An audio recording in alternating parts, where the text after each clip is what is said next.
Good morning third years. आज अपना topic है कंजेनाइटल एनोमलीज। तो कंजेनाइटल एनोमलीज हम शुरू करें उसके पहले जितने भी सिस्टम हैं उन हर सिस्टम से रिलेटेड अपन कंजेनाइटल एनोमलीज को पढ़ेंगे।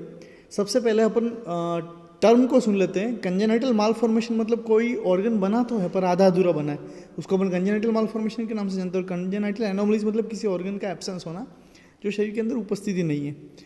अब कंजेनाइटल मालफॉर्मेशन या एनोमलीज की अगर बात करें तो सबसे पहला अपन जो पढ़ना शुरू कर रहे हैं वो congenital anomalies related to the central nervous system. जी हाँ, सेंट्रल नर्वस सिस्टम की कंजेनाइटल एनोमलीज के अंदर टोटल 4 तरह की कंजेनाइटल एनोमलीज होती है।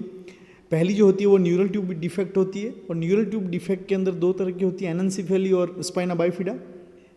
उसके बाद दूसरी कंजेनाइटल एनोमलीज जो होती है वो हाइड्रोसिफेलस होता है, excessive collection of CSF in the ventricles. और चौथी और आखिरी जो अपनी बचती है जिसको अपन कहते हैं माइक्रोसिफेली, जिसके अंदर नॉर्मल स्कल या ब्रेन का स्ट्रक्चर जितना होना चाहिए उतना नहीं होकर के उससे थोड़ा कम होता है, जिसको हेड सर्कमफ्रेंसेस नॉर्मल बेबी की तुलना में कम होता है। तो सबसे पहले आज हम अपना जो टॉपिक शुरू करने जा रहे हैं वो है एनएनसेफेली। तो जैसे कि डायग्राम स्क्रीन के सामने आपका डायग्राम शो हो रहा है कि ब्रेन का कुछ हिस्सा या लगभग आधा स्कल एब्सेंस रहता है। दूसरे डायग्राम के अंदर इसके अंदर स्पष्ट क्लियर दिख रहा है आपको कि जो ब्रेन का कुछ भाग है या जो ब्रेन है वो इसके अंदर या स्कल की कुछ बोन है वो प्रेजेंट ही नहीं है।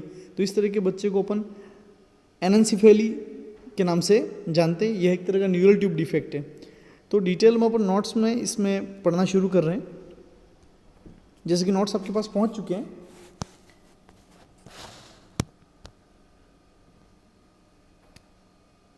एक मिनट वेट कीजिएगा। जैसा कि आपके सामने स्क्रीन में शो हो रहा है एनएनसेफेली, डेफिनेशन अगर देखी जाए, anencephaly is the absence of major portion of brain, skull and scalp that occur during the embryonic development. It is a cephalic disorder that results from the neural tube defect that occur when the head end of neural tube fell to close, usually between the 23rd to 26th day of following conception.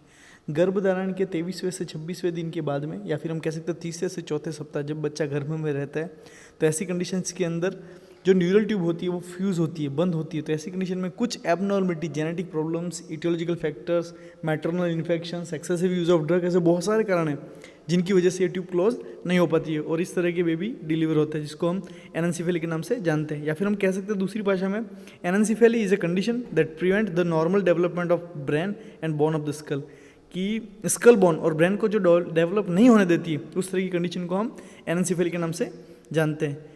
This condition result when the structure called the neural fail to close during the first few week of embryonic development. तो embryonic development के type में कुछ week के दौरान जब ये neural tube fuse नहीं हो पाती तो इस तरह के डिसऑर्डर डेवलप होते हैं।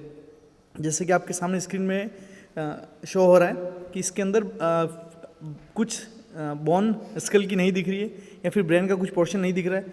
नॉर्मल स्ट्रक्चर के अंदर यहाँ पे पूरा ब्रेन दिख रहा है, जबकि एनएनसेफेली वाली कंडीशन के अंदर वो पार्ट एब्सेंट रहता है।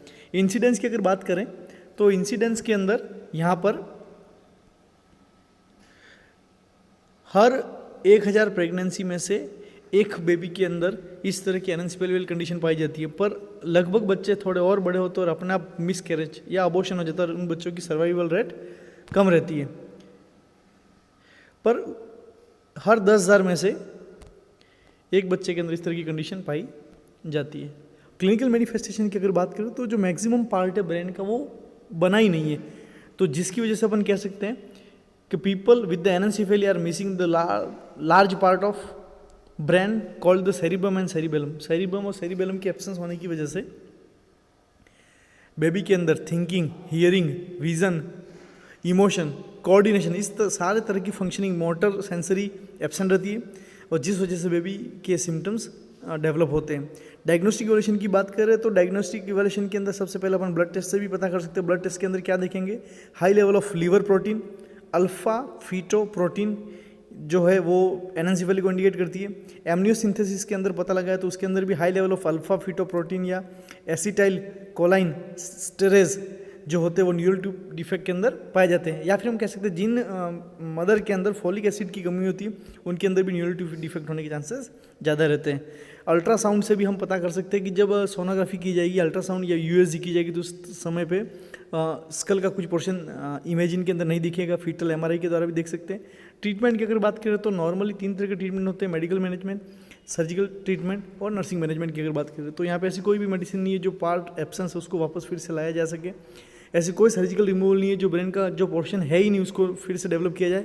और नर्सिंग मैनेजमेंट की अगर बात करें तो नर्सिंग केयर ज़रूर प्रोवाइड किया जाएगी, क्योंकि वे बच्चे जो कि एनेंसेफेली के साथ में पैदा होते हैं वो कुछ दिनों के लिए ही जिंदा रह पाते हैं, ज़्यादा समय तक वो सर्वाइव नहीं कर पाते, क्योंकि मेजर पोर्शन जो कि रेस्पिरेटरी सिस्टम को, कार्डियक सिस्टम को कवर करता है वो पार्ट उसके अंदर प्रेजेंट ही नहीं होता है। तो इस तरह की कंडीशन को हम कह सकते हैं एनेंसेफेली। तो फिर से मैं एक बार शॉर्ट में रिव्यू करना चाहूँगा कि एनेंसेफेली एक तरह का न्यूरल ट्यूब डिफेक्ट है जो कि कंसेप्शन के 23वें से 26वें दिन या फिर हम कह सकते हैं 3 से 4 सप्ताह के अंदर जब नॉर्मल न्यूरल ट्यूब फ्यूज़ होती है या जुड़ती है उस समय पर सही तरीके से इसका स्ट्रक्चर फॉर्मेट होता है, पर किसी कारणवश फ्यूज़ नहीं हो पाती है। तो ऐसी कंडीशंस के अंदर एनेंसेफेली की कंडीशन डेवलप हो सकती है। तो उम्मीद करता हूँ आपको एनेंसेफेली का टॉपिक